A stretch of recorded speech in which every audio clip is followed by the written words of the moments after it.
Are you ready for it?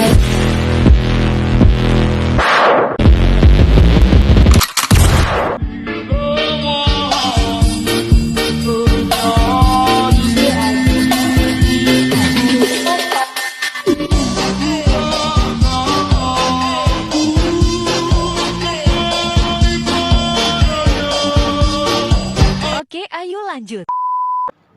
Inflasi. Inflasi adalah suatu perekonomian di mana harga-harga secara umum mengalami kenaikan secara terus-menerus dalam jangka waktu yang panjang. Umumnya, inflasi menjadi penyebab penurunan nilai mata uang secara kontinunya. Dikatakan tingkat harga secara umum sebagai syarat inflasi dikarenakan ada banyak sekali jenis barang di pasaran. Disebut inflasi jika sebagian besar barang-barang mengalami kenaikan.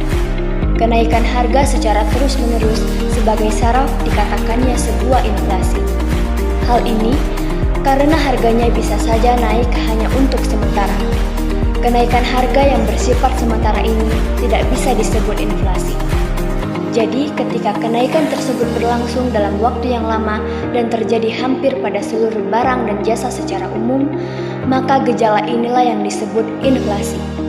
Inflasi disebabkan oleh banyak faktor secara umum. Penyebab inflasi adalah terjadinya kenaikan permintaan dari produksi. Berikut beberapa penyebab terjadinya inflasi. 1. Meningkatnya permintaan.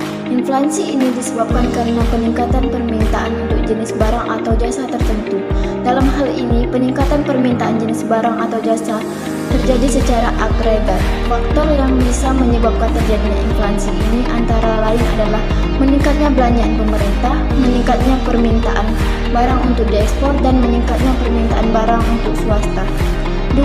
Meningkatnya biaya produksi. Penyebab inflasi terjadi karena meningkatnya biaya produksi.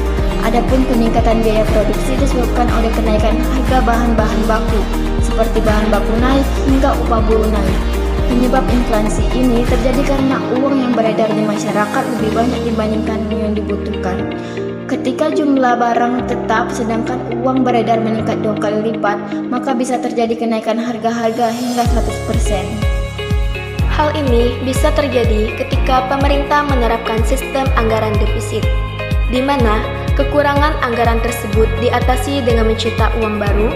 Namun, hal ini malah membuat jumlah uang yang beredar di masyarakat semakin bertambah dan mengakibatkan inflasi. Dampak yang dapat terjadi akibat inflasi diantaranya nilai uang turun.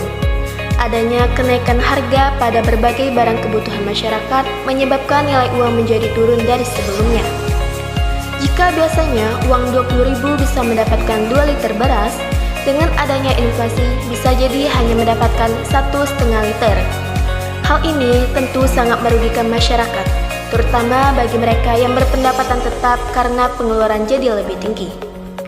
Yang ketiga yaitu menurunkan minat menabung.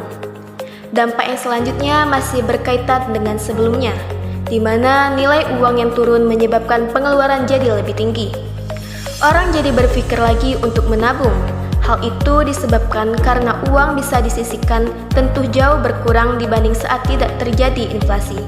Hal ini tentunya juga akan mempengaruhi sektor perbankan yang bisa menjadi lesu karena menurunnya minat masyarakat dalam menabung. Dan yang terakhir atau yang keempat ialah kekacauan ekonomi. Tingkat inflasi tinggi yang tidak segera ditangani dan dikendalikan bisa saja menimbulkan masalah yang lebih besar dalam perekonomian negara. Harga tinggi dapat memicu produsen untuk menghimbau faktor produksi atau barang yang dibutuhkan sehingga harga barang akan semakin tinggi lagi. Inflasi tinggi yang tidak terkendali bisa menimbulkan kekacauan sosial, kerusuhan atau bahkan krisis keuangan seperti yang terjadi pada tahun 1998. Ada 2 kebijakan untuk mengatasi terjadinya inflasi. Yang pertama, kebijakan fiskal berkaitan dengan penerimaan dan pengeluaran anggaran pemerintah secara fiskal yang dilakukan pemerintah untuk mencegah inflasi adalah dengan mengurangi pengeluaran pemerintah, meningkatkan tarif pajak, serta melakukan pinjaman. Selain kebijakan fiskal dan moneter, cara mengatasi inflasi oleh pemerintah juga dapat dengan meningkatkan hasil produksi, mempermudah masuknya barang impor, menstabilkan pendapatan masyarakat atau tingkat upah, menetapkan harga maksimum, serta melakukan pengawasan dan distribusi barang.